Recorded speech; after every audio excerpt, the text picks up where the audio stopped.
మిత్రులారా నమస్తే, నేను మీ ప్రసాద్ మూర్తి. మనం ఇంతకుముందు ఒక ఇంటర్వ్యూ చేశామండి. సుప్రసిద్ధ సైన్స్ ప్రచారకులు డాక్టర్ దేవరాజ్ మహారాజ్ గారితో ఔరంగజేబ్ గురించి, ఛత్రపతి శివాజీ గురించి, ఛావా సినిమా నేపథ్యంలో. సో దీని తర్వాత చాలామంది చాలా క్వశ్చన్స్ వేస్తున్నారు. అసలు ఔరంగజేబు ఏమిటి, నిజంగా సినిమాలో చూపించినట్టు నిజంగా అంత క్రూర శాసకుడా, ఆయనే దగ్గరుండి ఇట్లా చంపించాడా, ఇంత హింసించాడా, ఇట్లాంటిది ఇదంతా కూడా, లేదా మతం మార్చుకోమని చెప్పాడా సంభాజీ మహారాజుని అని చాలామంది అడుగుతున్నారు. ఇవన్నీ కూడా పక్కన పెడితే ఇంకొక విషయం ఏమిటంటే మిత్రులారా, మీ అందరికీ కూడా ఒక ప్రసాదమూర్తిగా నేను చెప్పదలుచుకున్నది 300 సంవత్సరాల క్రితం జరిగినటువంటి వ్యవహారం చరిత్ర. దాన్ని ఆధారంగా తీసుకొని ఒక వ్యక్తి నవల రాశాడు. సో చరిత్రను ఆధారంగా తీసుకునే నవలకు వచ్చేసరికి చాలా కొంచెం మార్పులు జరుగుంటాయని మనం గమనించగలం. ఆ నవలని ఆధారంగా చేసుకుని సినిమా తీశాడు. ఇంకెన్ని మార్పులు జరిగాయి మనం అర్థం చేసుకోవచ్చు. ఇదంతా పక్కన పెడదాం. చరిత్ర నిజమే అయ్యవచ్చు. నిజంగా కూడా ఔరంగజేబు అట్లాంటి వాడే.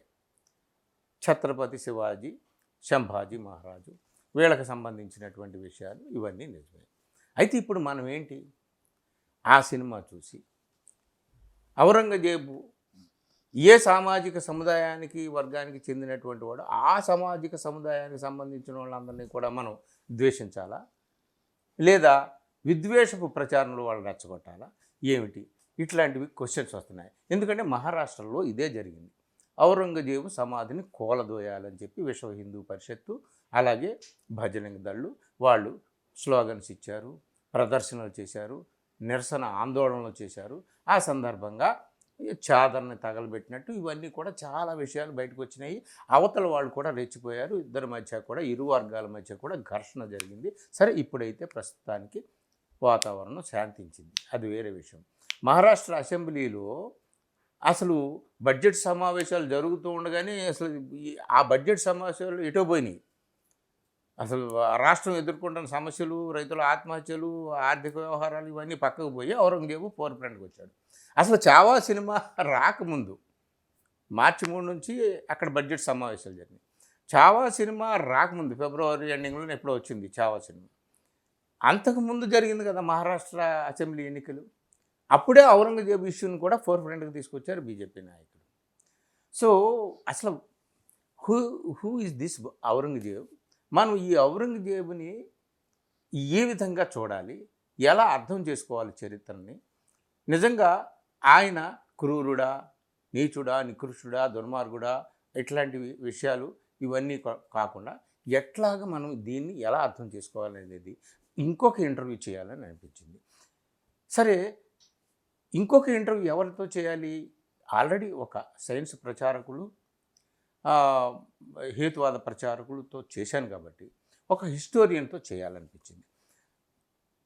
దాదాపు 30-40 సంవత్సరాలుగా హిస్టరీ అధ్యాపకులుగా ఉండి హిస్టరీని అధ్యయనం చేసి తెలుగు సాహిత్యంలో సుప్రసిద్ధులైనటువంటి కొప్పర్తి వెంకటరమణమూర్తి గారితో ఇంటర్వ్యూ చేయాలని ఆయన రిక్వెస్ట్ చేస్తే నేను తప్పనిసరిగా ఫ్యాక్ట్స్ చెప్తాను, దీని మీద మాట్లాడతానని ఆయన అంగీకరించారు. సో ఈరోజు ఆయనతో మనం మాట్లాడదాం. అసలు హూ ఈజ్ దిస్ ఔరంగజేబు, ఏమిటి, ఈ కాంటెక్స్ట్ని మనం ఎలా అర్థం చేసుకోవాలని. అన్న నమస్తే. ఈ చాలా సంతోషం, ముందు మా ఛానల్కి ఇంటర్వ్యూ ఇవ్వడానికి మీరు అంగీకరించారు. ఇది ఒక కాంట్రవర్షియల్ ఇష్యూ నాకు తెలుసు, కానీ హిస్టరీయే కదా ఎప్పటికీ కూడా, దాన్ని ఎవరు మార్చలేరు. వక్రీకరించవచ్చు, ఎవరి పట్టాన ఎవరి ఇష్టానుసారంగా వాళ్ళు మాట్లాడుకోవచ్చు, కానీ హిస్టరీ ఏం చెప్తున్నది అనేది ఫ్యాక్ట్. సో నేను ఏం చెప్తున్నానంటే, ఒక్కసారిగా నేను ఫస్ట్ క్వశ్చన్ నేను అడిగేది, ఈ ఛావా సినిమా తీసి పక్కన పెట్టండి. ఈ కాశ్మీర్ ఫైల్స్ అని ఈ ఆ ఫైల్స్ ఈ ఫైల్స్ అని సినిమాలు వస్తున్నాయి. వాళ్ళు ఏదో సినిమాలు వాళ్ళ రాజకీయ సిద్ధాంతాలు ప్రచారం చేసుకోవడం కోసం ఏదో సినిమాలు తీస్తారు. అవన్నీ పక్కన పెడదాము. అసలు హిస్టరీగా చూసి ఇప్పుడు ప్రజెంట్ కంటెక్స్ట్లో ఏ విధంగా మనం ఔరంగజేబుని తీసుకోవాలి? ఈ అనేక మతాల, అనేక జాతుల, అనేక భాషల, సంస్కృతుల సర్వ సమ్మేళనంగా ఉన్నటువంటి యూనిటీ ఇన్ డైవర్సిటీ అని చెప్పుకుంటున్నటువంటి మన భారతదేశంలో ఈ ఔరంగజేబు వివాదం ఇంతగా రగులుతుంది కదా, మహారాష్ట్రలో లేదా ఇంకొక రాష్ట్రాలకు కూడా పాకొచ్చు, ఢిల్లీకి కూడా వెళ్ళొచ్చు, ఔరంగజేబు సమాధి నుంచి తాజ్మహల్ దాకా వెళ్ళొచ్చు, ఏమైనా చేయొచ్చు వీళ్ళు. సో దీన్ని how we have to understand this situation? ధన్యవాదాలు ప్రసాదమూర్తి గారు. అన్న మీరు చాలా మంచి అంశాన్ని ఎంపిక చేసుకున్నారు. మనం వాస్తవాల గురించి మాట్లాడుకుందాం. ఓకే, లభ్యమవుతున్న వాస్తవాల గురించి మనం మాట్లాడుకుందాం. ఎందుకు అనంటే చరిత్రకారులందరూ ఘోషించేది ఏమిటి అనంటే ఫ్యాక్ట్స్ ఆర్ సేక్రెడ్. సేక్రెడ్ పవిత్రమైన, సత్యం పవిత్రమైంది. ఓకే, ఏదైతే చరిత్రలో లిఖించబడి ఉంటుందో దాన్ని మాత్రమే మనం వాస్తవంగా తీసుకోవాలి తప్ప దానికి ఊహను జోడించడం అనేది సరి అయింది కాదు. సరే, మీ ప్రశ్న ఔరంగజేబు ఎవరు, ఏమిటి, అతని వ్యక్తిత్వం ఏమిటి, అతన్ని మనం ఏ దృష్టికోణంలో నుంచి చూడాలి అనేది మీ ప్రధానమైన ప్రశ్న.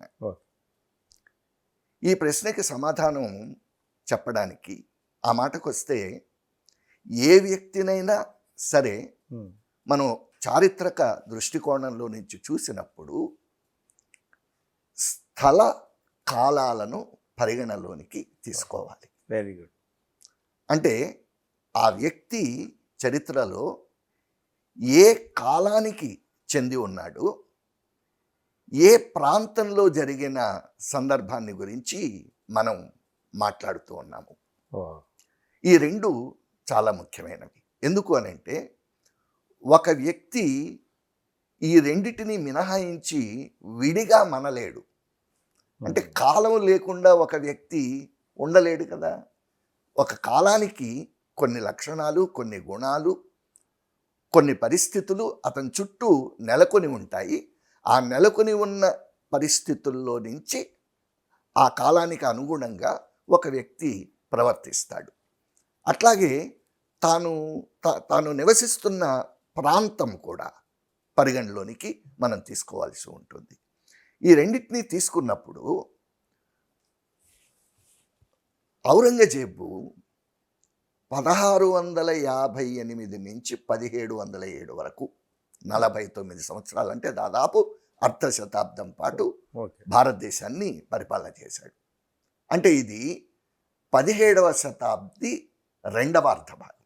ఓకే, 17వ శతాబ్ది రెండవ అర్ధభాగం మనం మధ్యయుగాలలో చాలా చాలా కీలకమైన భాగం. ఈ భాగం, ఈ మధ్యయుగాల లక్షణం ఏమిటి అనంటే హేతువు కన్నా విశ్వాసం ఎక్కువ ప్రాధాన్యతను సంతరించుకున్న కాలం అది. మధ్యయుగాల కాలం. మధ్యయుగాల్లో హేతువు కన్నా హేతువు ఉండదు. No rationality. దాని స్థానంలో ఎక్కువ విశ్వాసం, నమ్మకం. అంతే, నమ్మకం. సో అసలు రిలిజియన్ అన్నదే విశ్వాసం మీద ఆధారపడి ఉంటుంది. ఇక రిలిజియన్ని, విశ్వాసాన్ని ఆధారంగా చేసుకొని ప్రవర్తించే వ్యక్తిలో, ఏ వ్యక్తిలోనైనా సరే, ఇక దానికి హేతువు అనేది ఉండే ఆస్కారం లేదు. ఓకే. సో కాబట్టి ఈ కోణంలో నుంచి, ఈ లక్షణాల్లో నుంచి మనం ఔరంగజేబు అనే వ్యక్తిని తీసుకుంటే, ఔరంగజేబు ఇస్లాం మతాన్ని పూర్తిగా విశ్వసించిన పరిపాలకుడు. ఆ మతం నుంచి వచ్చినవాడు ఆ మతాన్ని పూర్తిగా విశ్వాసంలోకి తీసుకొని తన మతం తనకి ఏం చెప్తుందో దాన్ని అనుసరించాలని అనుకున్నవాడు. అయితే ఇలా అనుకున్నాడు అని చెప్పడానికి ఖచ్చితంగా మనకి ఆధారాలు లేకపోలేదు. అయితే ఇది మతానికి సంబంధించిన ఈ అంశం ఒక కోణం మాత్రమే. ఉమ్, కానీ రాజకీయంలోకి వచ్చేటప్పటికి మధ్యయుగాలు కానివ్వండి లేదా ఏ యుగమైనా సరే ఉమ్, రాజకీయమే ప్రధానమైన పాత్ర వహిస్తూ వచ్చింది తప్ప ఓకే. మతం రాజకీయాన్ని డామినేట్ చేసి ప్రవర్తించిన సందర్భం అంటూ లేదు. లేదు గుడ్, లేదు వెరీ గుడ్. సో కాబట్టి మతాన్ని విశ్వసించిన ఔరంగజేబే రాజకీయం దగ్గరికి వచ్చేటప్పటికి రాజకీయాన్నే ప్రధానమైన అంశంగా తీసుకున్నాడు తప్ప రాజకీయాన్ని కాదని మతాన్ని ఆధారం చేసుకొని లేదా మతాన్ని ప్రాపగేట్ చేయడానికి ప్రయత్నం చేసినట్టుగా మనకి ఎక్కడ ఆధారాలు లేవు. Okay, okay. దీనికి నేను అనేక ఉదాహరణలు నేను మీకు చూపించగలను. అంటే అతను మతపరమైన దృష్టికోణం ఉంది అతనికి అని చెప్తూనే, అంటే ఔరంగజేబ్కి అసలు మతపరమైన దృష్టికోణమే లేదు అని చెప్పడం పూర్తిగా తప్పవుతుంది. తప్పే. నేను అందుకనే మీతో మాట్లాడడం, ఎందుకంటే హిస్టరీని బాగా అధ్యయనం చేసిన వాడు కాబట్టి. ఇప్పుడు ఒక వాదన సెక్యులర్ లెఫ్టిస్టులు ఒక టైప్ లో వెళ్ళిపోతుంది. అట్లా కాదు. అంటే మీరు ప్యూర్ హిస్టరీ ఫ్యాక్ట్స్ ఏంటి చెప్తారని నేను చెప్తాను. సో కాబట్టి ఔరంగజేబులో మతపరమైన దృష్టికోణం లేదు అని చెప్పడం పూర్తిగా తప్పవుతుంది. ఓకే. ఉంది అని మనం చెబుతూనే అతను మతపరమైన దృష్టికోణంలో నుంచి కన్నా కూడా చాలా పరిణామాల్ని రాజకీయపరమైన దృష్టికోణంలో నుంచే ఎక్కువగా చూశాడు అని చెప్పడానికి మనం ఎన్నో ఉదాహరణలు మనం చెప్పడానికి అవకాశం ఉంది. ఉదాహరణకి ఏంటి అని అంటే, ఔరంగజేబు హిందువుల మీద జిజియా పన్నును విధించాడు. ఓకే. అయితే జిజియా పన్ను అనేది చాలా మందికి తెలుసు, ఇది ఒక మతపరమైన పన్ను అనేది. సరే, దానికి చాలా వేరే వేరే వివరాలు ఉన్నాయి. ఆ వివరాల జోలికి నేను వెళ్ళాను. మతపరమైన పన్ను ఇది ఎవరి మీద మతపరమైన పన్ను అంటే ఒక్క మాటలో చెప్పండి. అంటే మా వాళ్ళకి చాలా మంది తెలియదు కదా. అంటే అది యాక్చువల్గా ఏంటి అని అంటే, జిజియా పన్ను అనేది ఒక ముస్లిం పాలకుడు పరిపాలన చేసే రాజ్యంలో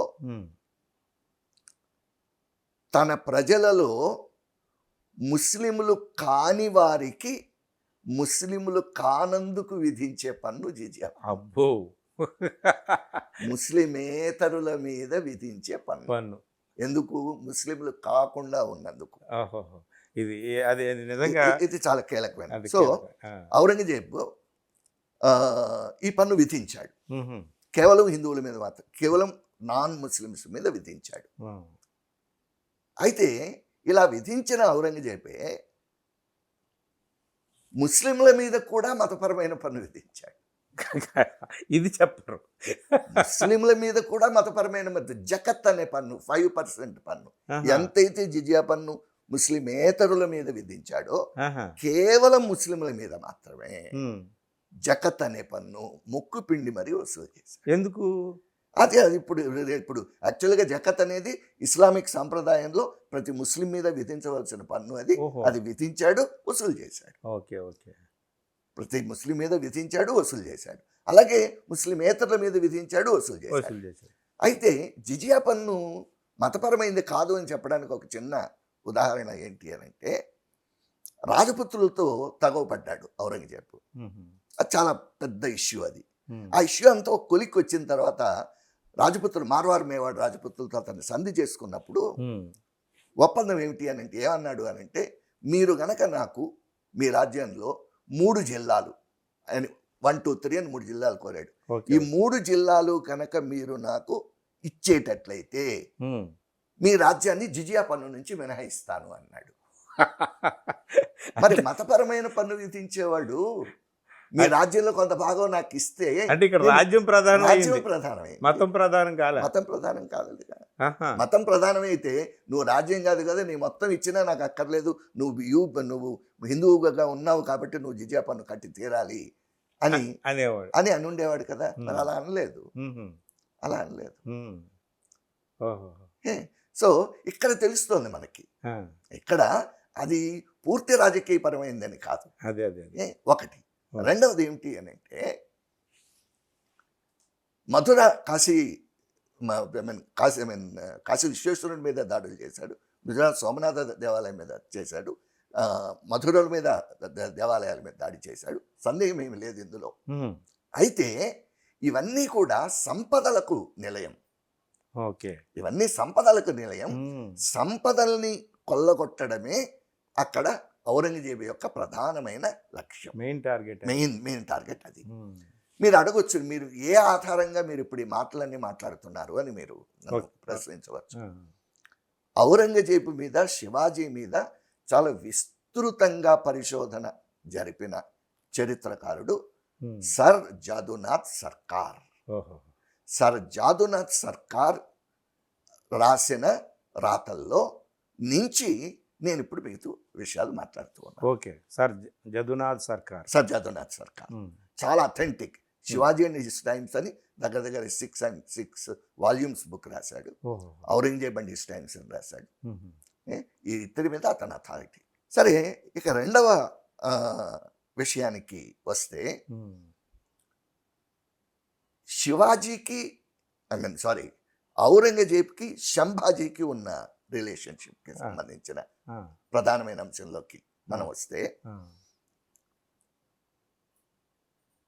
సంభాజీ మొట్టమొదటి నుంచి కూడా, తండ్రి కాలం నుంచి, శివాజీ కాలం నుంచి కూడా చాలా దుర్వర్తనుడు అతను. సంభాజీ చిన్నతనంలో తల్లిని కోల్పోయాడు, కానీ మొట్టమొదటి నుంచి కూడా చెడు సావాసాలకి పట్టాడు, విలాస జీవితానికి అలవాటు పడ్డాడు, తండ్రి మీదే 2-3 సార్లు తిరుగుబాటు చేశాడు. యాక్చువల్గా శివాజీ తన తర్వాత వారసత్వం అతనికి ఇవ్వాలని అనుకోలేదు. ఇంకో కొడుకున్నాడు రాజారాం అని, వేరే భార్య. ఇతనేమో సాయిబాయి కుమారుడు, ఎవరు, సంభాజీ. సూర్యాబాయి కుమారుడు రాజారాం.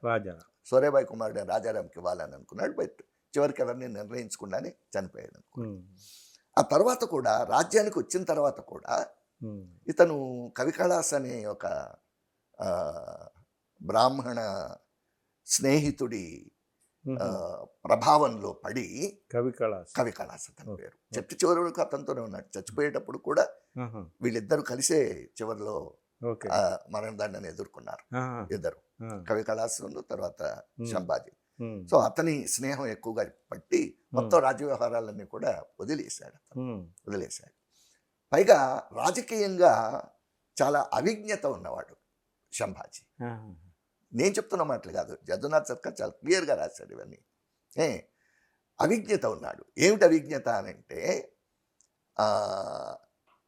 ఔరంగజేబుకి సంభాజీకి మధ్య విరోధం రావడానికి, ఔరంగజేబు మీద తిరుగుబాటు చేసిన ఔరంగజేబు కుమారుడైన ప్రిన్స్ అక్బర్ అని అంటాం. ప్రిన్స్ అక్బర్, ఎందుకంటే అక్బర్ దగ్గర ఇటు వేరే అతను ఉన్నాడు, ఇతను ప్రిన్స్ అక్బర్.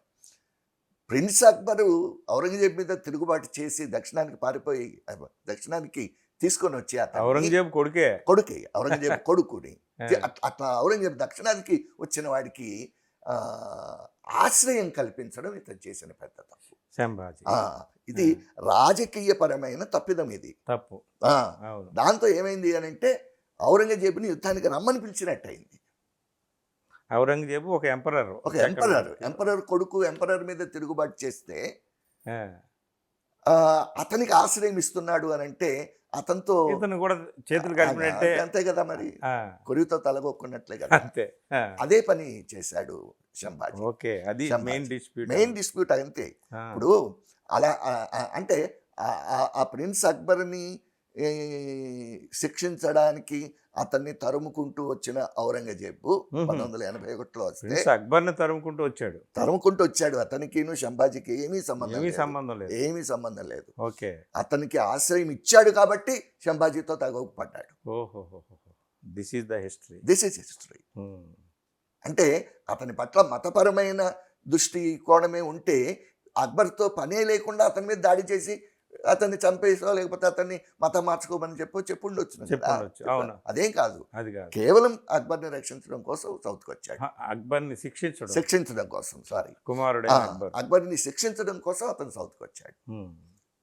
వచ్చిన తర్వాత ఇక్కడ దాదాపు 7-8 సంవత్సరాల పాటు సంభాజీ గెరిల్లా వార్ఫేర్ దాదాపుగా చేశాడు ఔరంగజేబు సైన్యంతో. చివరికి సరే పట్టుబడటం అనేది పట్టుబడ్డాడు. సరే పట్టుబట్టడానికి కూడా కారణం వెనకాల ఉన్నారు. ఔరంగజేబ్ సంభాజీకి చెందిన వాళ్ళే అతన్ని పట్టించారు. అవన్నీ తెలిసిన విషయాలే. చివరికి యాక్చువల్గా జరిగింది ఏమిటి అని అంటే అతని పట్ల క్రూరంగానే ప్రవర్తించాడు ఔరంగజేబు. ఓకే, అందులో డౌట్ ఏమీ లేదు. జదునాథ్ సర్కార్ ఆల్సో క్లియర్లీ స్టేటెడ్ ఇట్. మొత్తం అతన్ని పట్టుకున్నప్పటి నుంచి చంపేంత వరకు జరిగిన మొత్తం పరిణామాల్ని పూసుగుచ్చినట్టు రాశాడు జదునాథ్ సర్కార్. పట్టుకున్నాడు. పట్టుకున్న తర్వాత అతన్ని కవి కళాస్ని ఇద్దరిని పట్టుకున్నారు. పట్టుకున్న తర్వాత వాళ్ళని ఏదో బొట్లు పెట్టి అవి ఇవి పెట్టి ఒంటల మీద ఊరేగించారు. అతన్ని బంధించి తీసుకొని వచ్చి ఔరంగజేబు ఆస్థానం, అంటే అతన్ని పట్టి తీసుకొని వస్తున్నారని తెలిసి ఔరంగజేబు దర్బార్ ఏర్పాటు చేశాడు. దర్బార్కి తీసుకొని వచ్చారు. దర్బారులో సంభాజీ ఔరంగజేబుని దూషించాడు. ఓకే, ఔరంగజేబుని, ఇస్లాంని కూడా దూషించాడు. దిస్ ఇస్ వాట్ జదునాథ్ సర్కార్. ఔరంగజేబుని, ఇస్లాంని కలిపి దూషించాడు సంభాజీ. అంటే తన్ని అవమానకరంగా తీసుకొచ్చారు. అవమానంలో నుంచి ఆగ్రహంలో మాట్లాడాడు. మాట్లాడిన తర్వాత ఇస్లామిక్ న్యాయాధిపతులు అతను ఇస్లాంని దూషించినందుకు గాను అతనికి మరణశిక్ష వేశారు. ఓకే, ఇస్లాంని దూషించినందుకు మరణశిక్ష వేశారు. ఓకే, సో ఆ రోజు రాత్రే he's both eyes were plucked out. Okay, and దాని తర్వాత 15 రోజుల పాటు అతన్ని జైల్లోనే ఉంచారు. రకరకాలైన చిత్రవదలు చేశారని రాశాడు జదునాథ్ సర్కార్. ఫైనల్లీ చేతులు కాళ్ళు కూడా నరికేసినట్లుగా చెప్పారు. ఇదంతా చెప్పారు. కానీ ఇంది చెప్పిన జదునాథ్ సర్కార్ ఔరంగజేబు ఇతన్ని మతం మార్చుకోవలసిందిగా డిమాండ్ చేసినట్టుగా మాత్రము జదునాథ్ సర్కార్ రాయలేదు. అది యాక్చువల్గా ఇప్పుడు అందరికీ కూడా అస్సలు రాయలేదు. ఈ సినిమాలో మెయిన్గా ఎక్స్పోజ్ చేసింది ఏమిటంటే చిత్రహింసలు చేస్తూ ఒళ్ళంతా కోసేసి ఆ ఉప్పు కారం పోసేసి ఇవన్నీ చేసింది ఔరంగజేబు చేసి, అతను చివరి నిమిషంలో నువ్వు ఇప్పటికైనా సరే నువ్వు మతం మార్చుకొని ఇస్లాంలోకి రా, నిన్ను వదిలేస్తాను, నీ రాజ్యం ఇచ్చేస్తానని చెప్పినట్టు అది వీళ్ళందరికీ బాగా ఉద్వేగాలు లేదు. అది లేదు. ఇంకొక మాట, అంటే సందర్భం వచ్చింది కాబట్టి వాస్తవం చెప్తున్నాను. ఇది సిక్కు గురువుల విషయంలో జరిగింది కానీ సంభాజీ విషయంలో జరగలే. ఓకే, గురు తేజ్ బహదూర్ని చంపబోయే ముందు నువ్వు మతం మార్చుకుంటానంటే నీకు నేను ప్రాణభిక్ష పెడతానని చెప్పి అన్నాడు. ఎవరి విషయంలో? గురు తేజ్ బహదూర్, ది 9th గురువు ఆఫ్ సిక్స్. కానీ సంభాజీ విషయంలో జరగలేదు. మాట ఇప్పుడు అసలు పాయింట్కి వస్తా. ఏమిటిది అని అంటే, మరి ఇంత క్రూరత్వాన్ని చూపించాడు కదా ఔరంగజేబు, అతన్ని ఎందుకు క్షమించాలి లేదా అని అంటే, ఇతను ఒక్కడి పట్ల ఎట్లా ప్రవర్తన చేయలే. అది ఆ పాయింట్. అదే నేను యాక్చువల్గా అడగాలనుకుంటున్నాను. ఇప్పుడు సంభాజీ పట్ల మాత్రమే, అతను హిందూ అవడం వల్ల మాత్రమే అతను ఇట్లా ప్రవర్తించి ఉన్నట్లయితే తప్పనిసరిగా మనం ఆగ్రహించడానికి ఆస్కారం ఉంది. తన శత్రువులందరి పట్ల ఇంతే క్రూరత్వాన్ని ప్రదర్శించాడు. ఉమ్. తను ఔరంగజేబు నలుగురు అన్నదమ్ముల్లో మూడోవాడు. మూడవ మిగిలిన ముగ్గురిని ఇంత దారుణంగానూ హతమార్చాడు. సొంత అన్నదమ్ముల్ని దారాషుకోని ఇట్లాగే చంపాడు, షా షుజాన్ ఇట్లాగే చంపాడు, మురాద్ బక్షన్ ఇట్లాగే చంపాడు. కేవలం రాజ్యం కోసం, కేవలం రాజ్యం కోసం. అది అది అది అదొక ఎపిసోడ్. మీరు నాకు అరగంట టైం ఇస్తే ఔరంగజేబు మిగిలిన అన్నదమ్ముల్ని ఎంత ఎంత అద్భుతమైన తెలివితేటలతో చంపాడో నేను మీకు వీడియో. అంటే మొఘల్ సామ్రాజ్యానికి వీళ్ళందరూ కూడా కుట్రలు చేస్తున్నారు, మొఘల్ సామ్రాజ్యం అలా పదిలంగా ఉండాలని చేశాడని చెప్పి ఆయన సమర్థించే వాళ్ళు చెప్తారు. సో అదొకటి. తర్వాత ఇంతే ఆగ్రహాన్ని తన తోటి ఇతర ఇస్లామిక్ రాజ్యాల పట్ల కూడా అదే వ్యవహరించాడు. ఇంకొకటి అది పాయింట్. ఇంకొక చాలా కీలకమైన అంశం ఏంటి అని అంటే, మొఘలాయిలు సున్నీలు. ఓకే. ఇస్లాంలో 2 తెగలు ఉన్నాయి, సున్నీలు, షియాలు. సరే, ఆ తేడాలకు మనం వెళ్ళదు. ముస్లింలు సున్నీలు, మొఘళ్ళు సున్నీలు. దక్షిణ భారతదేశంలో ఉన్న బీజాపూర్, గోల్కొండ, తర్వాత అహ్మద్నగర్ ఇవి ఉన్నారే, వీళ్ళు షియాలు. ఓకే. దక్షిణ భారతదేశంలో ఉన్న బహమనీ సుల్తాన్లు అని అంటాం. వీళ్ళు విచ్ఛిన్న బహమనీ సుల్తాన్లు ఎవరైతే ఉన్నారో వీళ్ళందరూ కూడా బేసిక్గా షియాలు. వీళ్ళు షియాలు, వాళ్ళు సున్నీలు. నాన్ ముస్లింల అంటే ఇతర రాజ్యాల పట్ల, మిగిలిన నాన్ ముస్లిం రాజ్యాల పట్ల అతను ఎంత కఠినంగా అయితే ఉన్నాడో అంతే కఠినంగా షియా రాజ్యాల పట్ల కూడా ఉన్నాడు అతను. అది బిజాపూర్ రాజ్యాన్ని అంత దుర్మార్గంగాను ఆక్రమించుకున్నాడు, రాజును బర్తరఫ్ చేశాడు, మన గోల్కొండ మీదకి దాడి చేశాడు, గోల్కొండ మసీదును కూడా కూల్చాడు. ఇక్కడ తానిషాని బందీ చేశాడు, చచ్చిపోయే వరకు బందిఖానాలో పెట్టాడు. నేను ఇంకొక పాయింట్ వస్తాను, సడన్గా నాకు గుర్తొచ్చింది. సంభాజీని మతపరమైన కారణంతోనే చంపి ఉంటే సంభాజీ కొడుకుని ఎందుకు చంపలేదు? Good point. సంభాజీ కొడుకు మీకు సినిమాలో వచ్చి చూపించే ఉంటాడు, యేసుబాయి తర్వాత సాహు వీళ్ళిద్దరిని బందీలుగా తీసుకెళ్ళిపోయి బందీలుగా ఉంచి అన్ని బందీలుగా అంటే ఇలా కాళ్ళు చేతులు కట్టేసి కాదు, వాళ్ళు విత్ ఇన్ ది 4 walls ఉంటారు, కానీ వాళ్ళకి అక్కడ అన్ని సౌకర్యాలు ఏర్పాటు చేసి వాడికి అన్ని రకాలుగాను వాళ్ళని బాగా చూశాడు, యేసుబాయిని తర్వాత సాహుని. మరి నిజంగా హిందూ రాజ్యాన్ని అంతరింపజేయాలి అని అనుకుంటే బందీగా తీసుకెళ్ళి వాడిని ఎందుకు 26 సంవత్సరాలు, దగ్గర 20 సంవత్సరాల పాటు ఎందుకు సాకాడు? పొలిటికల్ రీజన్స్ ఇవన్నీ కూడా. ఇదంతా పొలిటికల్లే. అంటే చంపడానికి కూడా కొన్ని కొన్ని అవసరమై ఉంటాయి, అవి లేకుండా ఊరికే చంపలేరు.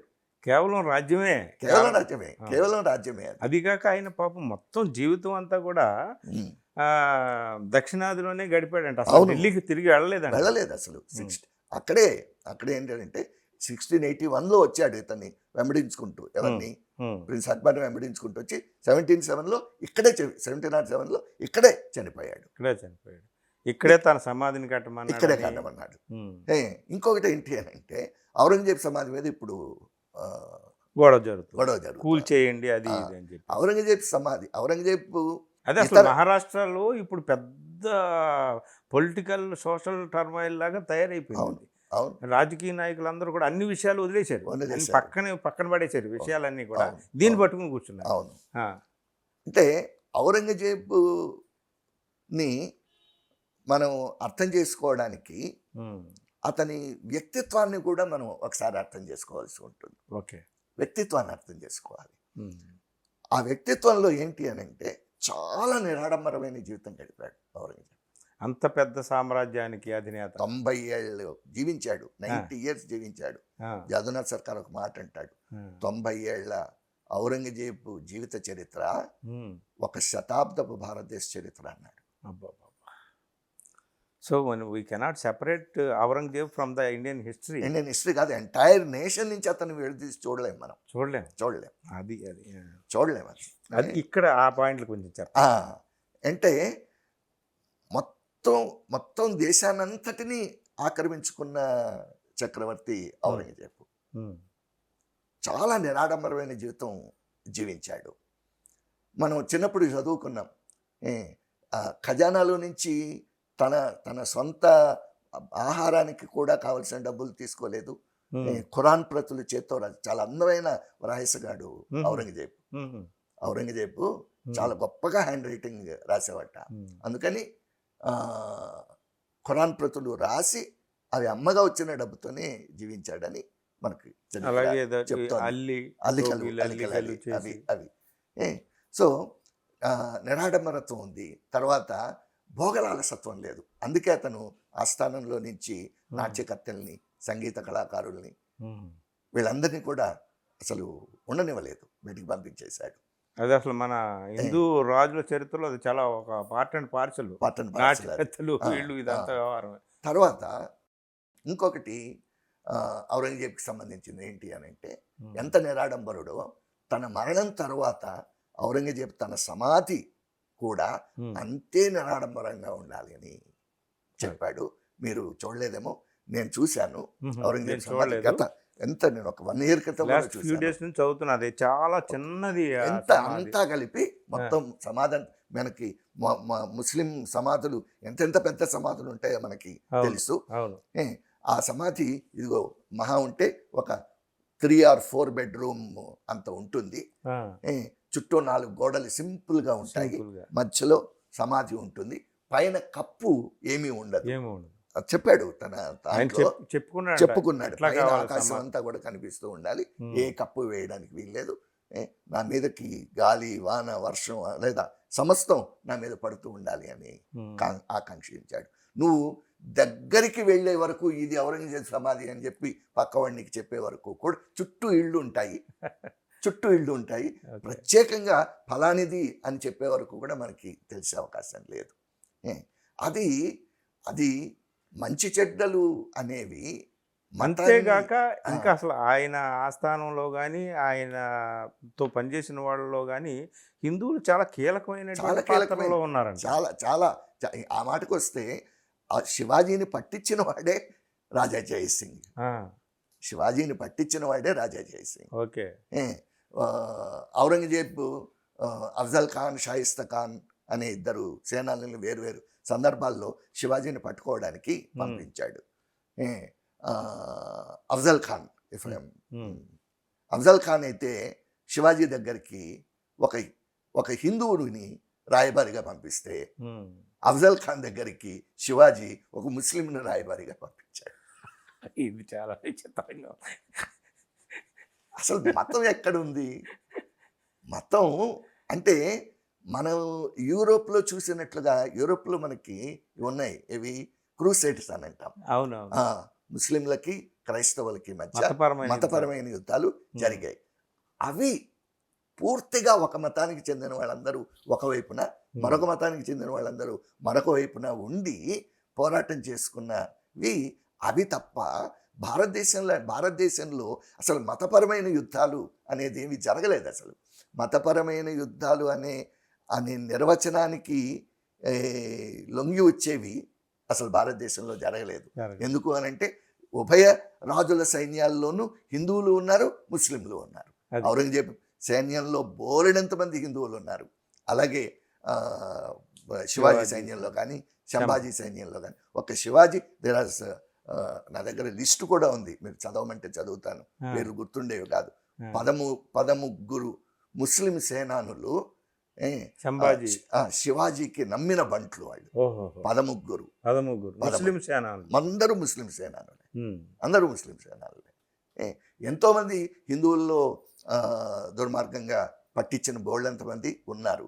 ప్రాణాలు తెగించి మరి ముస్లింలు కాపాడిన సందర్భాలు ఉన్నాయి. ఇక్కడ మనం అంటే నేను లాస్ట్ క్వశ్చన్, చాలా విషయాలు మీరు చెప్పారు.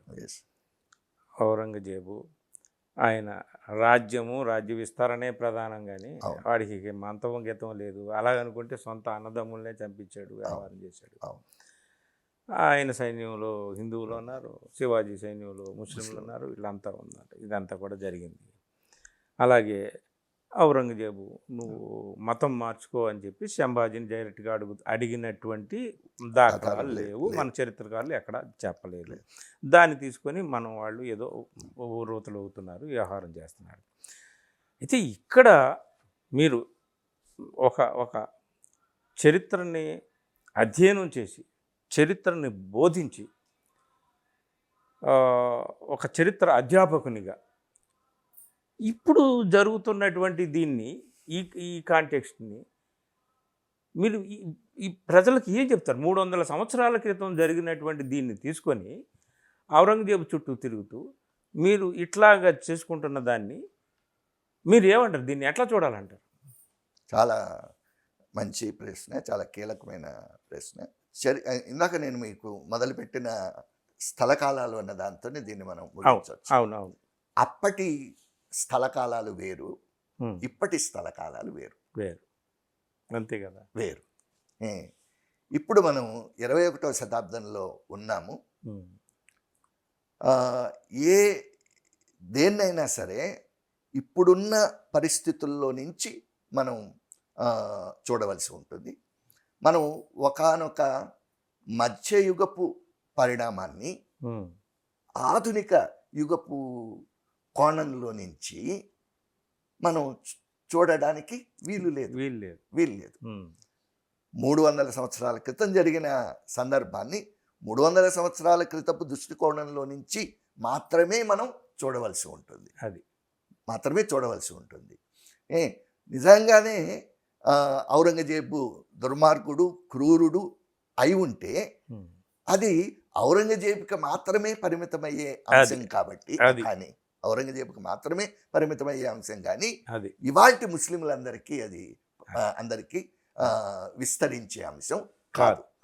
ఔరంగజేబు చేసిన తప్పిదాలకి ఒకవేళ ఉంటే, ఔరంగజేబు కూడా తప్పిదాలు చేశాడు. ఔరంగజేబు చేసిన తప్పిదాలకి ఔరంగజేబే బాధ్యుడు తప్ప ఇవాల్టి ఆయన ఏ మతంలో ఉన్నాడో ఆ మతానుయాయులు అందరూ కూడా అందరికీ కూడా దానికి కాదు కదా. అంటే దాన్ని తీసుకొని మనం ఏదో మన పొలిటికల్ ఎజెండాతోనో ఏదో రాజకీయమైన ప్రయోజనాల కోసము మతపరమైనటువంటి దీన్ని తీసుకురావడం అనేది కరెక్ట్ కాదు, అసలు కానే కాదు, ఎట్టి పరిస్థితుల్లోనూ కాదు. యాక్చువల్గా అది నిజం కాదు. అంటే ఈ చావాత్ సినిమా తీసిన వాళ్ళు కూడా ఫస్ట్ డిస్క్లైమర్ వేశారు. మేము ఎవరిని ఏ మతాన్ని ఉద్దేశించి కానీ, ఏ మతాన్ని లక్ష్యం చేసుకొని కానీ, ఏ మతానికి ఏ మతానుయాయులకి మేము హాని కల్పించడానికి లేదా చేయడానికి చేసింది కాదు. ఇది కేవలం ఒక నవల ఆధారంగా మేము ఈ సినిమా తీసాము. ఒక మరాఠా నాయకుడు శివాజీకి ఒక నివాళిలాగా మేము ఈ సినిమా తీసామని చెప్పాడు. కానీ దాన్ని వదిలేశారు, అది వదిలేసి ఈ విషయాల మీద పడ్డారు. అదే కాకుండా తర్వాత ఔరంగజేబు సమాధి మీద దాడి చేయాలనుకోవడం కానీ, దాన్ని విధ్వంసం చేయాలని అనుకోవడం కానీ అది ఎట్టి పరిస్థితుల్లోనూ ఆమోదించదగిన అంశం కాదు. మంచైనా చెడైనా అది చారిత్రక కట్టడం. అది ఒక చారిత్రక కట్టడం. దాన్ని మనం పరిరక్షించుకోవాల్సిన అవసరం ఉంది. కానీ దాన్ని కూడా దీన్ని కూడా ఒక బాబరీ మసీద్ ఇష్యూ లాగా చేసి దాన్ని విధ్వంసం చేయాలని అనుకోవడం అనేది అది ఎందుకంటే ఇవాళ ఆ ఔరంగజేబు సమాధితో ఆగిపోదు కదా. అది చాలా మంది రేపు తాజ్మహల్ దాకా వెళ్ళవచ్చు, ఏదైనా వెళ్ళొచ్చు. సో మీరు అనేది ఒక చరిత్ర అధ్యాపకులుగా మీరు చెప్పేది ఏంటంటే చరిత్రగా చూసుకొని ఆ చరిత్రకు సంబంధించినటువంటి వాళ్ళు ఎవరైతే బాధ్యులో ఆ బాధ్యత వాళ్ళకే. నేను ఇంకా ఏం చెప్పదలుచుకున్నాను అని అంటే ఒకవేళ ఎవరైతే ఇవాళ ఔరంగజేబుని వ్యతిరేకిస్తున్నారో, ఔరంగజేబు నిజంగా గనక చరిత్రలో అట్లా ప్రవర్తించి ఉన్నాడని విశ్వసిస్తే దాని నుంచి మనం ఒక పాఠాన్ని నేర్చుకొని అది మళ్ళీ ఇప్పుడు రిపీట్ కాకుండా చేసుకోవడానికి దాన్ని ఉపయోగించుకోవాలి తప్ప ఆహాహా. బ్రహ్మాండమైన మాట చెప్పారు, ఆ, అద్భుతమైన ఆ, ఒకవేళ అతను నిజంగానే తప్పు చేశాడు, నిజంగానే అలా ప్రవర్తించాడు, అవును. అయితే అది దాన్ని మనం ఒక లెసన్గా తీసుకొని అది మళ్ళీ తిరిగి రిపీట్ కాకుండా ఇవాళ మనం ఒక సామరస్యపూర్వకమైన దేశాన్ని నిర్మించుకోవడానికి ప్రయత్నం చేయాలి తప్ప రిపీట్ చేయకూడదు. దాన్ని రిపీట్ చేయకూడదు. ఇప్పుడు దాన్ని repeat సమాజ్వాదీ పార్టీ నాయకుడు ఎవరో అన్నాడు మన అవును, అతను ఎప్పుడో 300 సంవత్సరాల క్రితం గుళ్ళు కూల్చారు అన్నారు. మరి మీరు కూడా చేస్తున్నదే చేస్తాడు. కదా, ఇంకా దానికి దీనికి ఇంకా తేడా ఏం ఏముంటుంది? తేడా ఉంది? దానికి దీనికి తేడా మీరు మంచి మెసేజ్ చెప్పారు, మంచి మెసేజ్ ఇచ్చారు అనేది. అదే మన చరిత్రలో చూసుకోవాలి, అంతేగాని దాని నుంచి పాఠాలు నేర్చుకోవాలి, దాని నుంచి పాఠాలు నేర్చుకోవాలి. అంతేగాని it should not be repeated అనేది. అది అది అది మెయిన్ లెసన్. చాలా పైగా మంచి మాట. ఇంతకుముందు కూడా మనం మాట్లాడుకున్నట్లుగా ఉమ్, ఈహెచ్ కార్ అనే చరిత్రకారుడు ఉమ్, చరిత్ర అని అంటే ఉమ్. గతానికి వర్తమానానికి జరిగే నిరంతర సంభాషణ అని అన్నాడు. ఆ, అద్భుతమైన మాట. ఆ, చాలా. గతానికి వర్తమానానికి జరిగే ఒక నిరంతరమైన సంభాషణ. సంభాషణ. అంటే ఇప్పుడు వర్తమానంలో నిలబడి మనం ఉమ్, గతంతో సంభాషించే క్రమంలో ఉమ్. ఏదైతే జరగరాంది జరిగిందో అది జరగకుండా చేసుకోవడమే అది. చరిత్రను అర్థం ఆ చేసుకోవడం. సంభాషణ సారాంశం అది. దాని సంభాషణ సారాంశం. చాలా బాగుంది. సంభాషణ సారాంశంలో అద్భుతం. మనం అలాంటిది మళ్ళీ తిరిగి జరగకుండా చేసుకోవడమే చరిత్ర నుంచి మనం నేర్చుకోవాల్సిన పాఠం. Very good. Thank you. మిత్రులారా, ఇది అంటే చరిత్రలో చాలా జరుగుతాయి. రాజులు ఇప్పుడు ఏ దేశ చరిత్ర చూసినా ఏమున్నది గర్వకారణం అన్నట్టు ప్రతి దేశంలో ప్రతి రాజుల చరిత్ర చూసినా ఇట్లాగే ఉంటుంది. రాజ్య విస్తరణ ఆకాంక్షతో వాళ్ళు చేసిన యుద్ధాలు, దారుణాలు, దుర్మార్గాలు అవన్నీ ఉన్నాయి. ఇవి ఇలా జరిగినాయి అని మనం తెలుసుకోవడమే కానీ అది వాడు ఫలానా మతం వాడు చేసాడు కాబట్టి వాడి మతానికి సంబంధించిన వాళ్ళందరినీ మనం ఇక్కడ టార్గెట్ చేయడం, లేదా వాడి అట్లాగే ఇది కాదు. చరిత్రని మనం అధ్యయనం చేసుకొని చరిత్రలో ఇలా జరిగిందని తెలుసుకొని దాని నుంచి పాఠాలు తెలుసుకొని కొప్పర్తి గారు అద్భుతమైన మాటలు చెప్పారు. చరిత్రకి అంటే గతానికి వర్తమానానికి మధ్య జరిగేటటువంటి సంభాషణే చరిత్ర. సో ఈ సంభాషణ నుంచి మనం ఏం సారాంశం తీసుకున్నాం, ఏం పాఠాన్ని నేర్చుకున్నాం, మనం ఎట్లా ప్రవర్తిస్తున్నాం, ఏం చెబుతున్నాం అనేది చాలా ముఖ్యమైనది, చాలా కీలకమైనది మిత్రులారా. ఇది 300 సంవత్సరాల క్రితం ఎప్పుడో ఔరంగజేబు వాడు ఏం చేశాడు ఏమిటి అనేటటువంటి దాన్ని ఇప్పుడు తవ్వి ఇప్పుడు వర్తమానంలో ఇక్కడ వర్తమాన భారతం ఎదుర్కొంటున్నటువంటి అనేక రాజకీయ, ఆర్థిక, సాంస్కృతిక అనేక సమస్యలు ఉన్నాయి. ఈ సమస్యల నుంచి ప్రజల్ని వేరే వైపు మళ్లించడము ఇట్లాంటివన్నీ కూడా జరుగుతున్నాయి.